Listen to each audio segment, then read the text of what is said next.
Shri Shri Ras Viharini Ju Ki Jai. Shri Vallabhacharya Ji Ki Jai Ho, Shri Gosai Ji Ki Jai, Jai Sab Vaishnavan Ko, Jai Shri Krishna. Today is day 59 and letter 23, commencing with verse 4.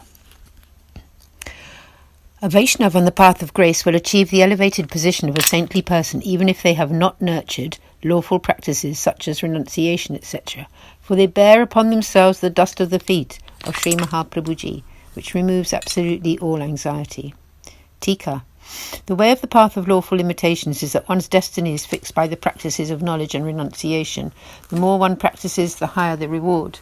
One can attain Satyaloka, the sphere of Brahma, the power of creation, through knowledge. This is the proven way. But in this path of grace, the fruit comes through love for the Lord, not by such and such practices. In the 11th canto of the Srimad Bhagavatam, the Lord states, the gopis, cows, deer, birds, and other less intelligent beings all attained me simply through love.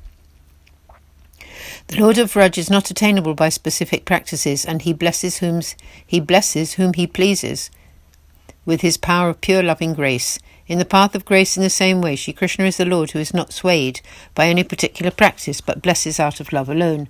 Therefore, Vaishnavas on this path should never dwell upon any anxiety for this world or the next. In his Navaratna, the 9 Jewels treatise, Sri Acharyaji writes, those devotees who have surrendered their lives to Shri Krishna need never worry about anything. In his commentary on this treatise, Sri Gosaiji has written, this Mangalacharan, auspicious beginning prayer, I bow again and again to the dust of the feet of Sri Acharyaji, which removes every worry from his devotee. By the grace of Sri Acharyaji's lotus feet, all worries melt away. I bow again and again to his lotus feet. Verses 5, 6 and 7. So therefore, how can devoted souls surrendered to Sri Acharyaji ever be misguided enough to foster anxiety? Even a man of knowledge who has never experienced the bliss of serving the Lord does not harbour worldly grief in his heart.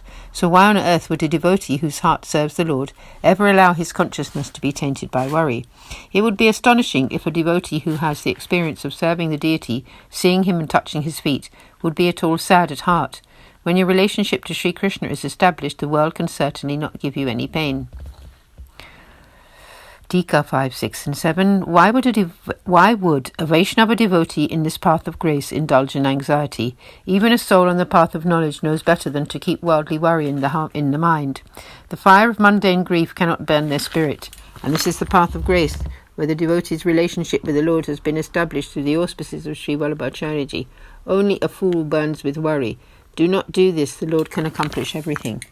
What could prevent a devotee on the path of grace from tasting the bliss of his service? A soul on the path of knowledge does not even know about the bliss of service, and yet does not indulge in mundane anxiety. Whilst a devotee of the path of grace is serving and seeing the Lord directly and touching his feet, why would they ever lack the experience of bliss in their heart? The answer is that if your heart is filled with anxiety, you will never experience that bliss. In the path of grace, the main thing is to experience everything as part of the Lord and filled with his love. Why would a devotee of such a path ever foster worries? Such worry brings the pain of ignorance and blocks the experience of the true blissful mood of loving service and devotion. Sri Acharyaji established a relationship between the embodied soul and Sri Krishna, who is the highest bliss form and the ultimate reward. No grief can reside in the heart of such a surrendered devotee. It is pure ignorance to be saddened by the world. Verse 8. One source of distress is our relationship with father, wife, or son, etc. when they are turned away from Sri Hari. Expecting these relatives to perfect one's life is in itself an act of turning away from the Lord. This must be renounced. Tika 8. In the material world, a father gives his all to his son and therefore gains affection. Similarly, one's wife, children, and other relative appear as dear for one's own selfish sake. But for those on the path of grace, Shri Krishna is one's own soul true relationship, and he perfects our lives. So if you ignorantly worry about or give affection to your son or others for the sake of bettering your worldly situation, then this is an act of turning away from Shri Krishna. Rather, contemplate on your relationship with Shri Krishna, and thus give up this contrary behaviour of turning away your face from him. Verse 9. Like a diseased person who is deficient in some essential element becomes aggravated by a constitutional imbalance of the air or fire elements. In the same way, our connections, whether of a physical or mental nature, that are turned away from the Lord will end up obstructing us. Keeping company with one who is turned away from or opposed to Sri Krishna is a big obstruction. Both physical and mental aberrations will certainly ensue. A sufferer of consumption will be further weakened if their air or fire elements become unbalanced. If you associate with those who are turned away from the Lord, you will begin to absorb all sorts of faults and impurities. Verse 10.